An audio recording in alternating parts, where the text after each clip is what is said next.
Assalamualaikum warahmatullahi wabarakatuh.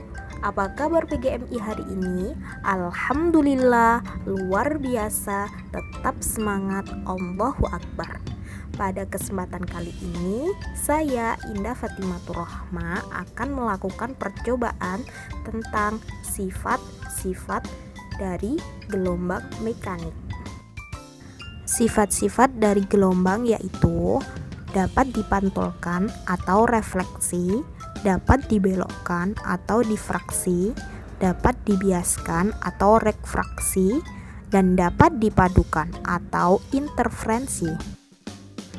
Adapun alat dan bahan yang digunakan, yang pertama yaitu wadah bening, 2 buah sedotan, pewarna makanan, kardus yang sudah dibentuk, pensil, dan air. Sebelum kita melakukan praktikum sifat-sifat gelombang, langkah pertama yaitu tuangkan pewarna makanan secukupnya. Hal ini dilakukan hanya untuk melihat lebih jelas arah gelombang. Kemudian aduk hingga merata.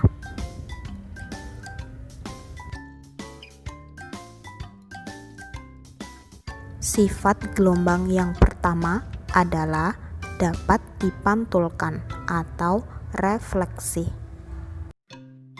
Gelombang dapat dipantulkan apabila mengenai media pantul atau penghalang.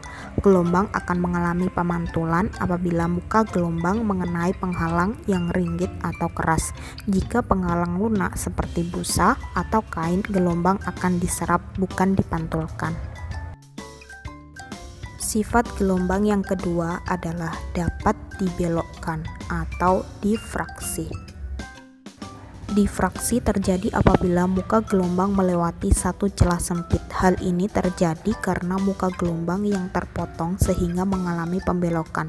Pada percobaan ini, pada saat air diteteskan, muka gelombang melewati celah sempit pada kardus sehingga gelombang mengalami pembelokan.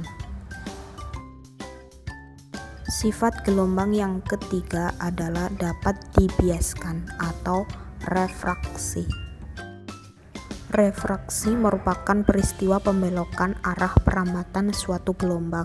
Hal ini terjadi apabila gelombang melewati bidang batas dua medium yang memiliki indeks bias yang berbeda. Dalam hal ini, pensil terlihat patah karena indeks antara pensil pada permukaan luar dan permukaan dalam air berbeda. Sifat gelombang yang keempat adalah interferensi atau dapat dipadukan. Gelombang yang tidak sefase tidak akan menghasilkan perpaduan karena muka gelombang tidak bertemu pada fase yang sama. Pada percobaan ini, air tetesan pertama dan air tetesan kedua diteteskan secara tidak bersamaan karena pada saat meneteskan air dilakukan dalam kurun waktu yang berbeda atau jeda waktu beberapa detik sehingga tidak terjadi perpaduan atau tabrakan antar gelombang. Gelombang ini mengalami perpaduan karena muka gelombang bertemu pada fase yang sama. Pada percobaan ini, penetesan air dilakukan tanpa jeda waktu atau air diteteskan secara bersamaan. Hal ini menyebabkan gelombang mengalami perpaduan atau tabrakan. Itu tadilah sifat-sifat dari gelombang mekanik. Semoga bermanfaat. Wassalamualaikum warahmatullahi wabarakatuh.